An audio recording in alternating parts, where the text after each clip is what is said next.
Ito naman, ipapakita natin kung paano nilulustay ng pera nitong mga ng taong bayan itong Quadcom. May binulgar. Pakinggan po natin si Marcoleta. Saan po napunta lahat ang panahon ng House of Representatives? Lahat ng panahon, lahat ng resources saan napunta? Ayan, lahat ng panahon, lahat ng resources ng House saan napunta. Remember this, si Marcoleta po ay congressman.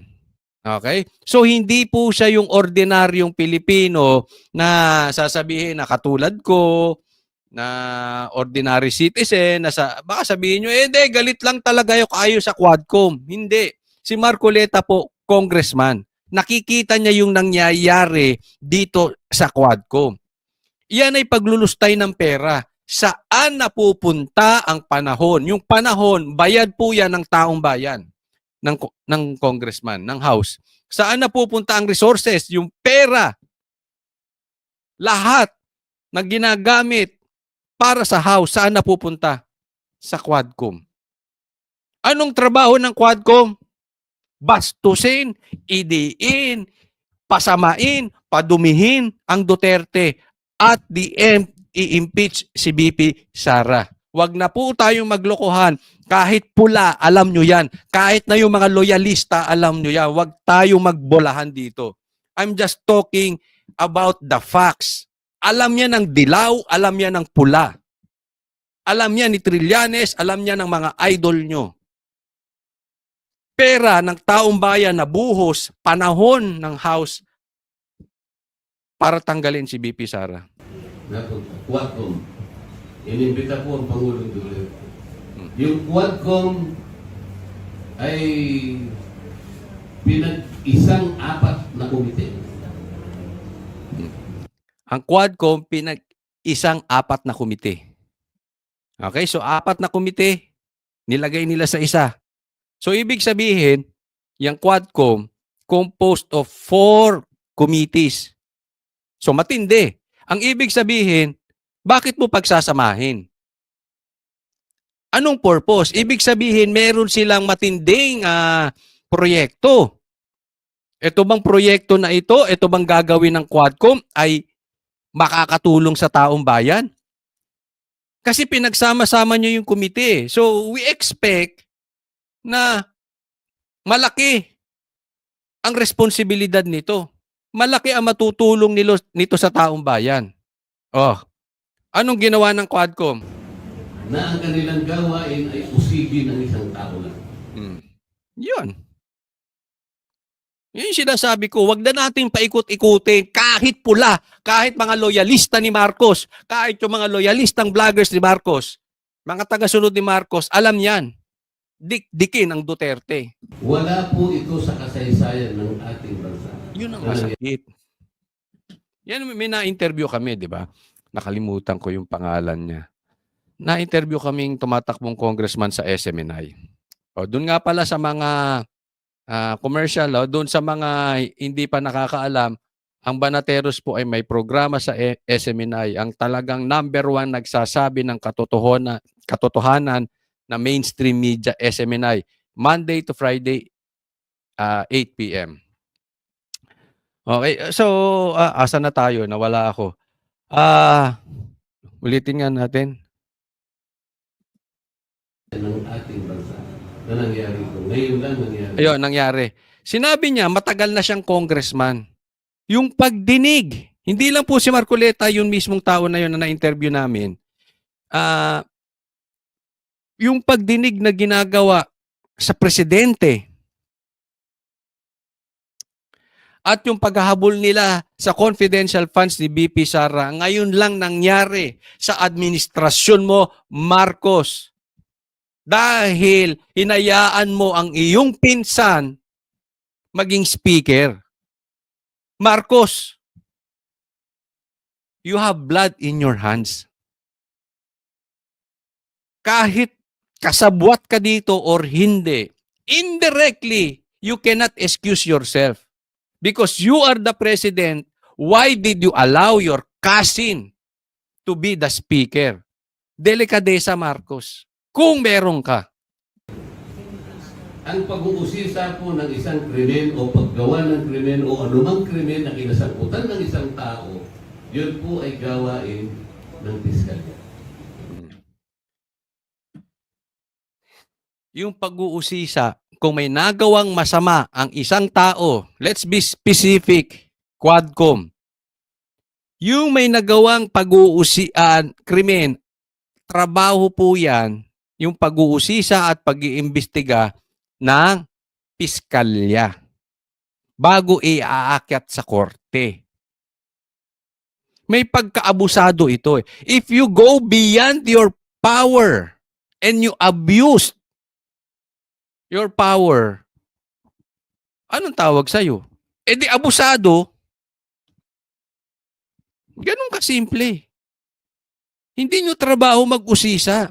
I mean, hindi, pinapanood ko yung hearing. Kahapon, sabi ko, itong mga tanungan nito, ay parang gusto nilang idiin si PRRD. Hindi makakuha. Remember this kung gusto mo makakuha ng facts, ng detalye, paano ka makakagawa ng batas? Kasi yan po ang kanilang trabaho ay gumawa lang ng batas, hindi magdesisyon kung sino ang tama o mali.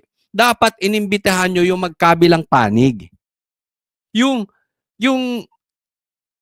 nabiktima ng drug war at yung nabiktima rin ng mga adik.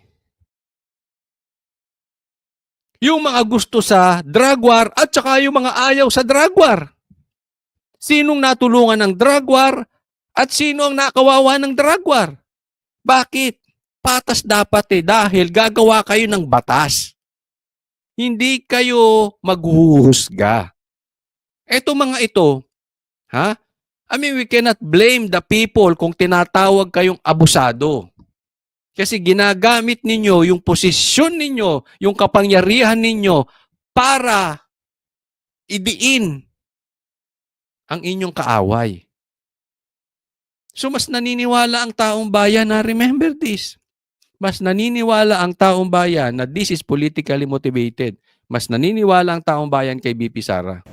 Ito po yung ating National Prosecution Service sa ilalim po ng pamamahala ng Department of Justice. Kaya meron tayong piskalya. Kahit kailan hindi po gawain ng Kongreso. Ngayon, kahit kailan hindi gawain ng Kongreso, ngayon lang. Only in BBM's administration. Yung dapat na gawin nila, investigation in aid of legislation. Hindi na po nagle-legislate. Tinutugis na po yung matama. Kung paano tinutugis ng good government yung Vice President, tinutugis ng Quadcom ang past President. Di ba? Tandem, good government, tapos Quadcom, Vice President, President, tinutugis. Akala po nila, direkta kong sinusuportahan yung mag-ama. Maaaring, yun po ay magiging implikasyon. Dahil ito. Akala daw nila sinusuportahan ni Marcoleta yung mag-ama. sa pagsasabi ko na dapat ganito ang gawin natin. Nagkataon lang ang Vice President si Sara Duterte, but I was trying to protect the office of the Vice President. Yun. Ito yung tinatawag na professionalism. You may be not like the person, BP Sara, pero you respect the office of the Vice President. Diba? Sasabihin, iniimbestigahan lang naman eh. Alam mo, mali yung iimbestigahan nyo yung confidential funds. Una, hindi nyo trabaho yan. Pangalawa, confidential nga. Pangatlo, kung patas kayo, dapat imbestigahan din nyo yung confidential funds ni BBM. Walang matalino, wala na lang sabihin nating nasa matinong kaisipan, maniniwala dyan sa mga sinasabi nyo. Unless panatiko ka kay Marcos, na kahit na sabihin, hindi ko pinagbibintangan si Marcos na kahit sabihin na kahit anong gawin ni Marcos sa harap nila, Marcos pa rin sila. Kahit magdroga sa harap nila, again, hindi ko pinagbibintangan, pero kahit magdroga, wala eh. Sarado na utak. Baka pati sila nagdodroga. Di ba? Not the person. Nangyari lamang po na si Sara Duterte. Wala nang po ako magagawa. Siguro po, kahit na si Paduano ang Vice President, ganun din ang gagawin ko. Tama, kahit si Paduano pa ang Vice President yun ang gagawin ko. Ibig sabihin, hindi ito about the Duterte lang. Tama. Pero hindi. Marcoleta magiging Vice President si Paduano, pambihira. Para nga atakihin sa puso. Kung babae yun, baka magdidismoneria yun doon. Duduguin yun. Tingnan mo, ewan ko kung tama ako na obserbasyon kasi baka nalingat ako dahil pinanood ko yung live tapos bumiyahe na ako papunta sa SMNI. Nakikinig ako sa habang nagda-drive. Pagdating doon, syempre, nakasalang na kami. So, yung part na yun hindi ko nakita. Pero parang hindi nagtanong si Paduano. Ang tapang-tapang, pero hindi nagtanong Oo, hanggang doon sa napanood ko. 'Di ba? Pero alam mo, feeling ko ito sa tingin ko. Magtatanong si Paduano kung kailangan ng i-contempt si PRRD. Tingin lang naman natin yung opinion lang Sa tingin ko ay yan ang magpapa-contempt kay PRRD. So pero ito lang. Huwag niyong kakalimutan. Baka mag-backfire, baka bumumerang, baka bumalik, baka bumwelta sa inyo pag kinontempt nyo si PRRD. Alam nyo yan, hindi kayo bobo. Mahal pa rin ng Pilipino si PRRD. Alam mo, ito lang sasabihin ko sa mga Duterte. Personally, hindi kayo nag-iisa. At alam yan ng Quadcom. Hindi nag-iisa ang Duterte. Hindi nga nag-iisang milyon Baka nga hindi lang nag-iisang daang milyon. Ang daming nakasuporta sa Duterte. And they are just waiting for the right timing na magsalita ng go si BP Sara. Dadagsain yung kalsada. Hindi ako nagtatawag ng rebellion. Hindi po. Ang ibig ko lang sabihin, yung sobrang pagmamahal ng isang tao sa isang tao, pagmamahal ng bayan sa isang tao, dahil ang daming nagawa, tapos babastusin ninyo at ikukulong ninyo, kaawaan kayo ng Diyos. Ang laki ng nilinis ng Pilipinas nung panahon ni PRRD. Gaganyan ninyo. Make our day. Hindi po ako nananakot. Alam nyo, kumpirmado nyo, totoo tong sinasabi ko. Again, ulitin ko, hindi kayo bobo. Ang pinakakulang po ngayon ng Kongreso, yung dalawang kapulungan po, sinasabi ko, mapa Senado, mapa sa Kamara, yung tinatawag nating oversight function. Ano po yung halaga ng oversight function ng Kongreso?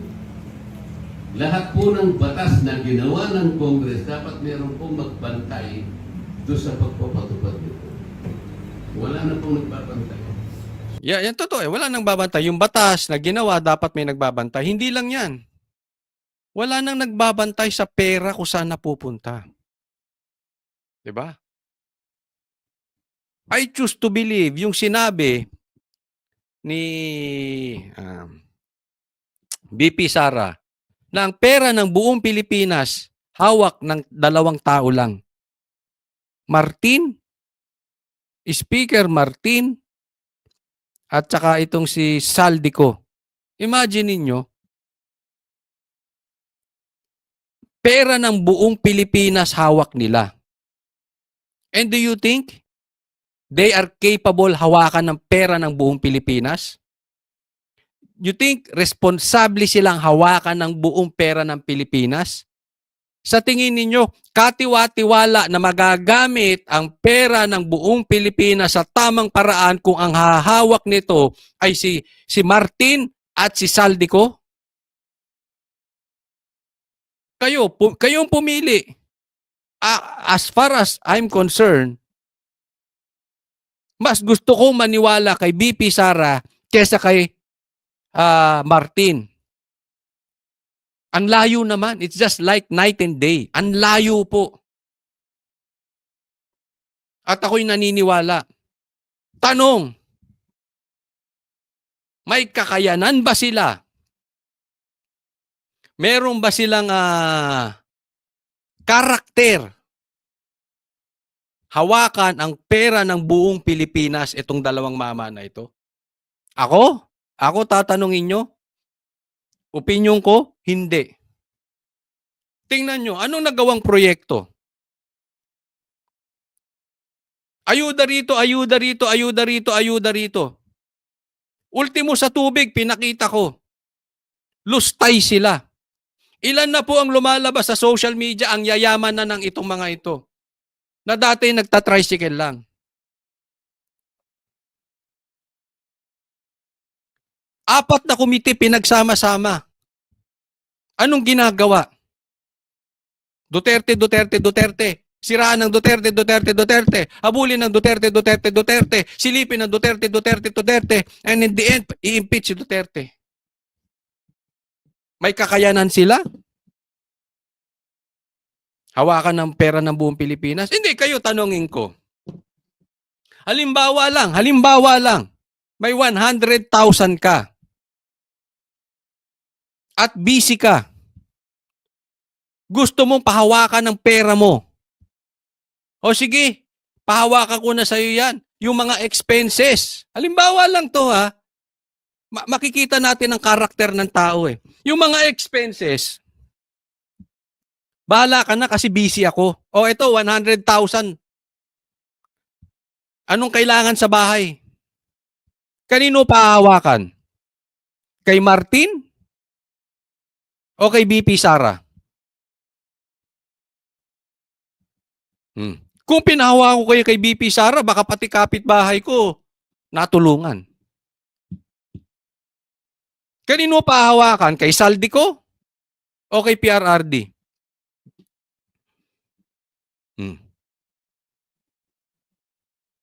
Eh baka pag pinahawakan ko yan kay PRRD, mamatay yung mga adik sa paligid ko. Eh di ba? Malinis yung kalsada. I mean, seriously. Di ba? Kanino pahawakan yung pera mo?